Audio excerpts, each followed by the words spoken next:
My name is Carlos Mendiola, and for the evidence 3 of the Contemporary World course, I will be explaining some concepts about the digital era and from the fall of the Soviet Union to nowadays. And at the end of the activity, I will be answering some questions based on the information I got from these concepts and on the information acquired during this course and the last topics seen in this course. So some important events at the beginning of the digital era that we are going to discuss are the crisis of the socialist bloc, the creation of the World Wide Web, the signing of the NAFTA, the North American Free Trade Agreement, and the terrorist attack on the Twin Towers.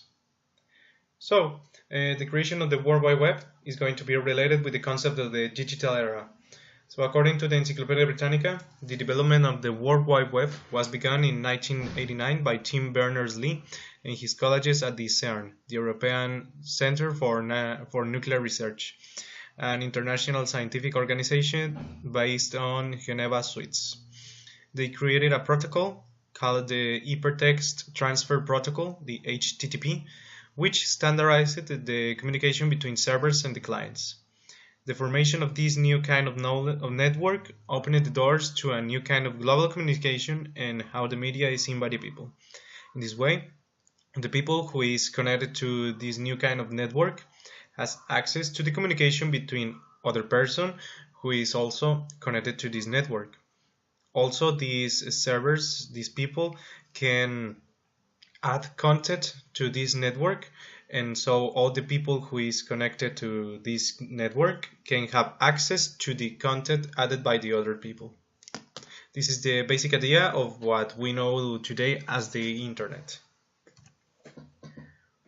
Now, for the event of the crisis of the socialist bloc, we are going to relate it with the formation of a unipolar world. In 1991, because of a bad distribution of the goods by the Soviet governors, specifically the last three before the government of Mikhail Gorbachev, which were the governments of Brezhnev, Andropov, and Chernenko. The unique exit for the economic problems of the Soviet Union was the reset of the economic politic. This imploded a change from the socialist politic to a capitalist one, and the applying of the reforms taught by Mikhail Gorbachev, the Perestroika and Glasnost, which opened the doors of the Soviet Union to increase the economy flux with other countries and to save the country basically from the economic fall.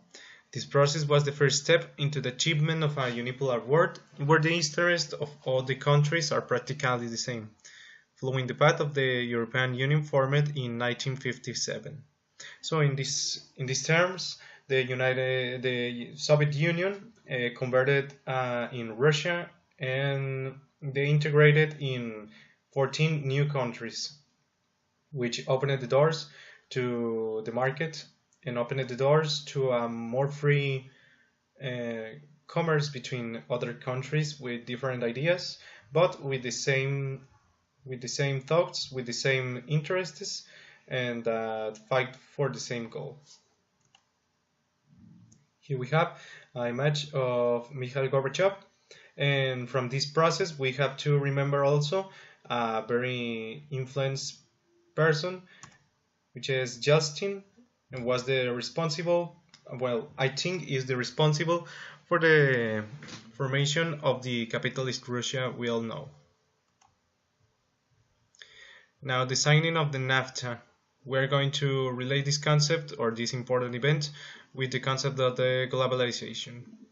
The North America Free Trade Agreement is a treaty between Canada, Mexico, and the United States that makes NAFTA the world's largest free trade agreement. And the three signatories agreed to remove three trade barriers between them by eliminating tariffs. NAFTA increases investment opportunities. In this way, we can describe globalization as a practice to open the doors to a more free market between some countries which have some relationship between them. Here we have an image of the signing of the NAFTA were present the presidents of the three countries already mentioned.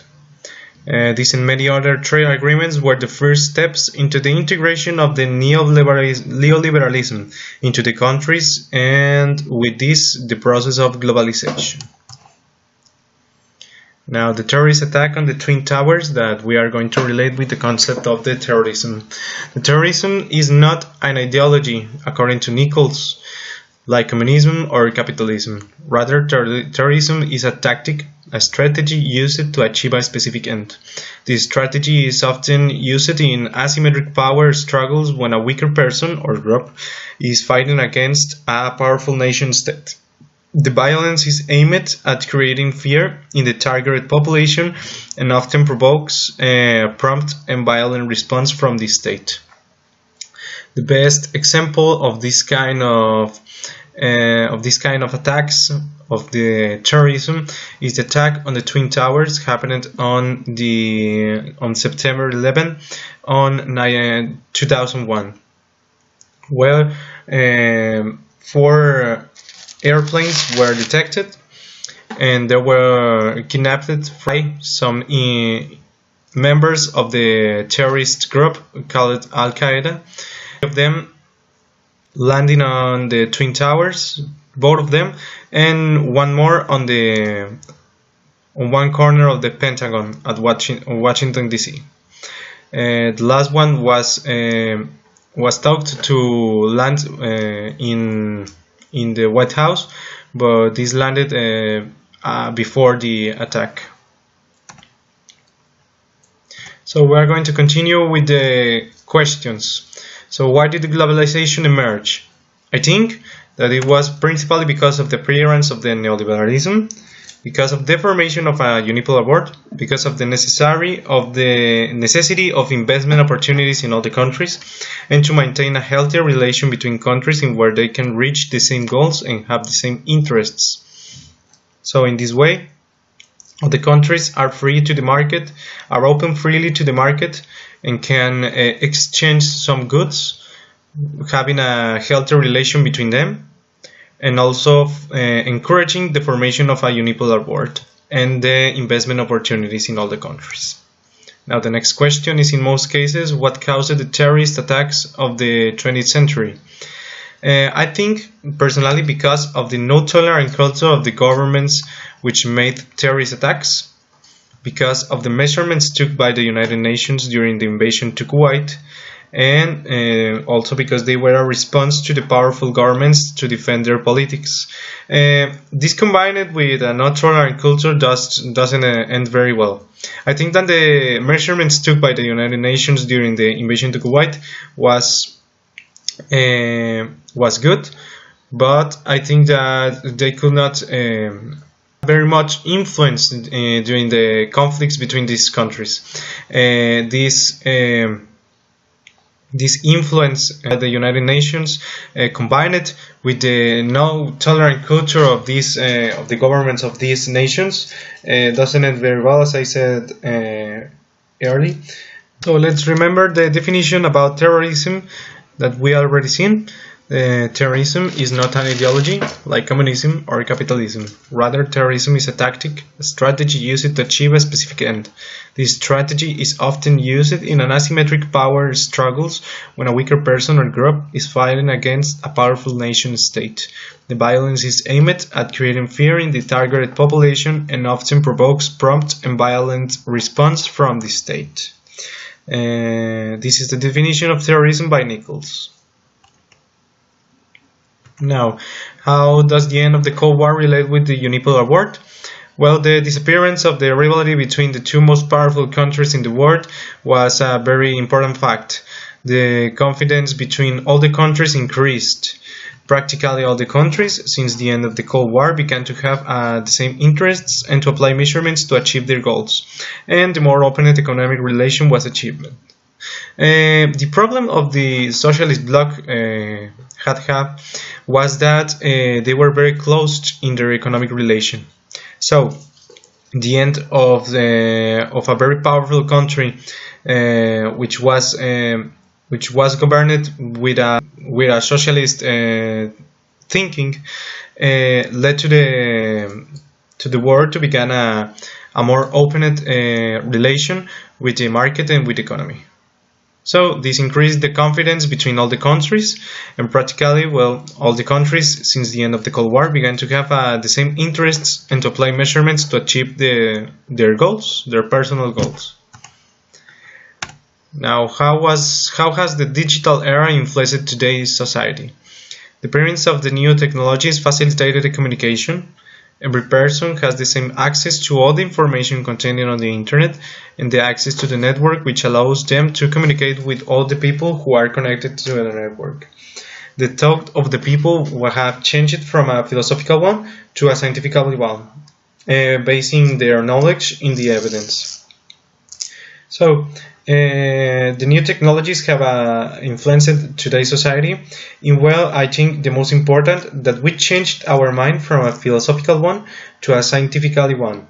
All our knowledge is now based on the evidence and with the empiric knowledge that we acquired from the experiences taken. So these experiences and this new kind of knowledge is now uploaded to this new network, and all the people can see it.